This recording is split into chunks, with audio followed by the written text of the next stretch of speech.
बापा बापा बसतेची लपून बसल्या ना, फोन उचलून नाही राहिला, 2 महिने झालं पैसे देवाला. आता ना डेकोरेशनचे पैसे द्या. कायच्या काय दिलो होतं तरी का? 20,000 रुपये रिसेप्शनच्या दिवशी दिलो नव्हतं तुला मी? आता 20 दिला ना, 30,000 ठरला होता ना आपला. अरे 30,000 रुपये असा का बांधला असतं माझ्या घरी? 30,000 रुपये बिल काढतेस तर 20 मध्ये तर गुणमान झाला होता. कायच्या बाई लुटाचे धंदे धरला. ऐकून घ्या. हा, बसून टाक तू, बसून टाक. हा. तुम्हीच म्हणल्या लवकर माझ्या झाल्या पाहिजे काम, तर मी कसा 20 पोरायला बोलावलं लवकर बांधण्यासाठी. मी म्हणलो 20 पोरं आण म्हणून, लवकर झाल्या पाहिजे म्हणलो फक्त. तर बापाला लवकर पोरं जेवढं जास्त आलं तर तेवढं त्या लवकर 20,000 होणार. मध्ये झाला असं ना गुणमान त्याच्या. नाही जे ते फक्त आपला अदर खर्च आला, तर बाकीचे पैसे आहेत ना त्याचे मायावर. ते माझ्या घरी येऊन मला बोलून राहिलं. बरं आता तुमचे पैसे किती आहेत माझ्यावर? 10,000 आहेत.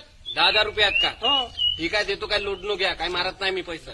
ठीक आहे. आता तुम्ही सांगा, तुमच्या माणसाने जेवण केलं का आमच्या घरी? 3 टाइम दिलं, 3 टाइम. 3 टाइम जेवलं का? हो. ठीक आहे. तर मी काय म्हणतो, 100 रुपये थालीप्रमाणे जेवण होता, तर एका टायमाला 20 माणसं जेवलं तर किती? 2,000 रुपये झालं. 3 टाइमचं 6,000 रुपये झालं. आणि 3 दिवस होते, 3 दिवसाचं किती? 18,000 झालं. आता तुमच्या मायावर किती पैसे म्हणल्या? 10,000 रुपये फक्त. हो. आता मायावर 18 मधून तुमच्यावर 8,000 ना फिरलं का? अजिबात जेवण फुकट होतं, पुरा गावातून लोक जेवण अरे तिथे. तर लोकांसाठी होता ना, लोकांना पत्रिका होती. तुम्हाला होती का पत्रिका? नाही. नव्हती. तुम्हाला फक्त ऑर्डर होता डेकोरेशन बांधाचा.